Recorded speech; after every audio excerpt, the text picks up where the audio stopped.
তোমরা যে ভিডিওটা দেখতে পাচ্ছ এটা ঠিক 4 মাস 4.5 মাসের ভিডিও। এক রাত্রিবেলা এত ব্যথা হচ্ছিল আমার, আর না পেটে ব্যথা না, ঠিক ব্যথাটা হচ্ছিল শিরদাঁড়ার দুই পাশের মাসেলগুলো দিয়ে। এত অসম্ভব ব্যথা হচ্ছিল আমি বলে বোঝাতে পারবো না। চোখ দিয়ে শুধুমাত্র জল বেরোচ্ছে। Bed side ল্যাম্পটা জ্বালিয়েছি।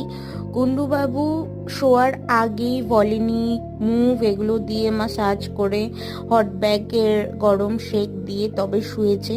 তো সবে মাত্র শুয়েছে, হয়তো 15-20 মিনিট। আমি আর ওকে ডাকতে চাইনি, কিন্তু আমার এখানে অবস্থা প্রচণ্ড খারাপ। ভিডিওটা বন্ধ করার পরে আমি কুন্ডুবাবুকে ডেকেছিলাম যে আমি আর পারছি না, এবার একটু ওঠো, আমার প্রচণ্ড পেন হচ্ছে। তো গোটা রাত্রিটা এভাবেই কেটেছে দুজনের। কুন্ডুবাবু প্রচণ্ড হেল্প করেছিল সেদিন।